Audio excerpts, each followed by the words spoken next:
unified field, one presence everywhere. This oftentimes doesn't seem to square with physical evidence, primarily because the average individual sees the world through the filter of a sense of separation. They see the world through their senses.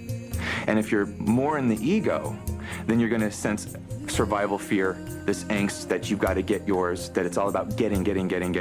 Through spiritual practices, you go beyond the sensory realm and you enter into a field where you see, not with eyesight, but with insight, that everything is connected. The scientists, the quantum scientists would call it a unified field that is everywhere in its fullness, that is undivided. That's what being awake means, is to say, well, I'm dancing in this illusion of separateness, but I'm not separate. For once an individual is broken through, then all the things on the surface that seem separate begin to work together for our good, because we're now in tune with everything on the invisible level. So you end up working not harder, but you end up working a lot cleaner, a lot easier, because you're in tune with all of life. So you're not trying to make something happen on the surface, you're trying to make something welcome on the invisible side of life. So oneness is the primary principle. It's the linchpin of power. We're at one with God, one with love, one with life, one with all the power that there is. Until we're willing to embrace the totality of our humanity and our divinity, we can never be in oneness, because we're taught to say, I'm not that. We're taught to say, you know, I see something I don't like, so I don't want to be that, and we push that part of ourselves aside. And at times, all of us, including myself, at times find it hard to be at one with someone or someones that either don't agree with us or that have values that would be we believe to be totally destructive. These days, I'm having a lot of trouble with phony people. And I can see that I don't like that part of myself, that I'm always searching for ways to be more authentic and more real and show more of myself, even as a teacher. I finally went to take my first nap in 40 plus hours. I really don't know. It was kind of timeless there. And I found an apartment building that had been completely abandoned. And so I went into the lobby of this apartment building, and I found a couch, and I dusted it off, and I laid down on the couch with my face against the back of the couch, and I cuddled up, and I bundled up, and probably about a half hour into my sleepless nap, I could feel the little man, the first victim that we found, the little man in the suit. I could feel him kneeling behind me, and I could see it vividly. He was kneeling behind me, his disfigured face staring at the back of my head. I could feel his breath on the back of my neck, and I was pretty terrified. And I just laid there for, I don't know how long it was, 5 or 10 minutes, just thinking, what is he doing? And I was still and quiet long enough for that voice, that voice, whatever you want to call it, my internal voice, that said to me very loud and clearly, this could be your Vietnam, or ... And it just left me kind of hanging like that. I didn't know what the ... was, but I knew what the this could be your Vietnam meant, having grown up seeing all of the ex-vets with all of their drama that they've brought back from the war and their flashbacks. Having just had my first Ground Zero flashback, I knew that this could be something that could stay with me that way for the rest of my life, and it could probably trouble my future. And I knew that the answer to the was back out on the rebel.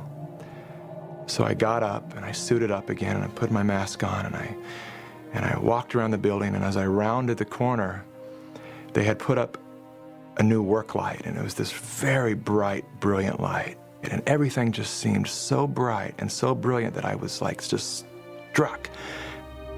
And I just looked around at all these people, and everything just instantly appeared different to me. And I stood there with tears in my eyes, It felt like I was just, the world was in slow motion. I was watching people go by, and all I could see was just spirits crossing and spirits working and chain gangs of spirits. And it was so clear to me that everything was interconnected, and it was all one big body of God.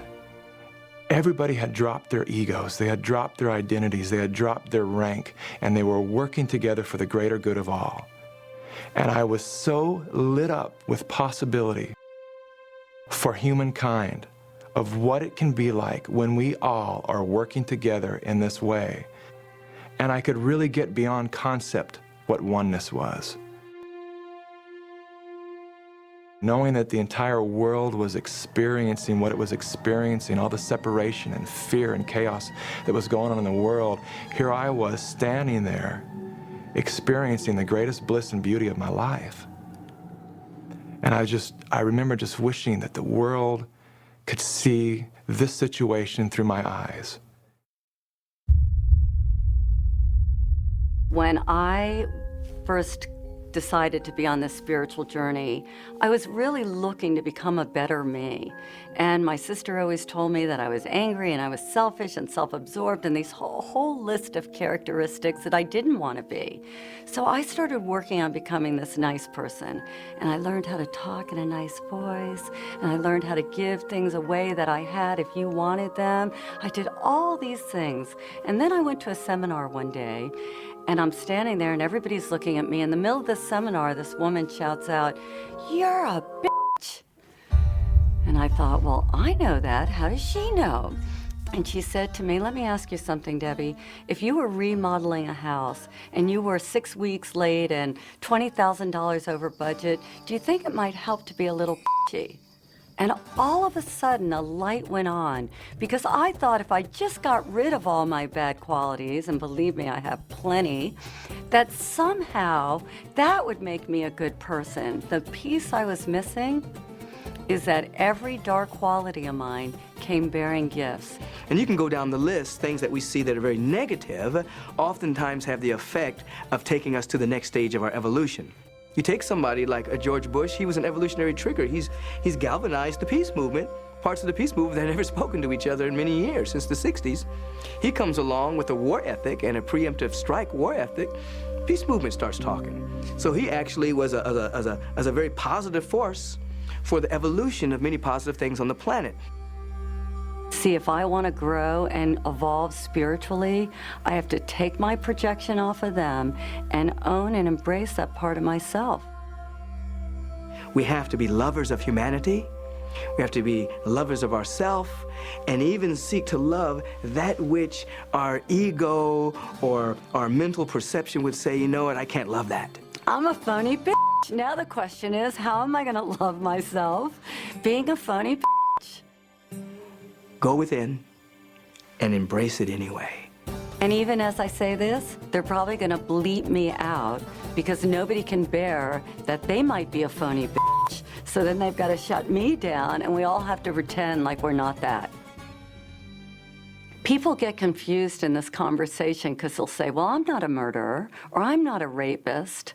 But I would say, find out what kind of person would be a murderer. What kind of person would be a rapist? Those are the questions that we must ask ourselves, because maybe a rapist would be somebody who's wounded or sick. We all have a wounded part of ourselves. We all have a sick part of ourselves. We all have a twisted part of ourselves. And even though we'd like to fit into the ego's ideal of being a perfect human being, we're not. We're all that there is. And when we can open our hearts and have compassion for the part of us that might murder, we have no idea that if we're capable of that, especially if we're living and watching this film. But maybe in the right or wrong circumstances, we are all capable of anything. The most beautiful, glorious act of greatness, and what we would consider one of the most horrible crimes against humanity. And when we embrace all of ourselves, knowing that we're both human and that we are divine, well, voila, all of a sudden you have a whole human being, and what you feel is oneness. I was married to a woman who was in so many ways the embodiment of all the things we're talking about. Linda has always been such an inspiration for me, and I know for so many other people, because of her kindness and her beauty. When my daughter and I were in Minnesota with family, we woke up the next morning to hear that 2 men had broken into her apartment and had killed her.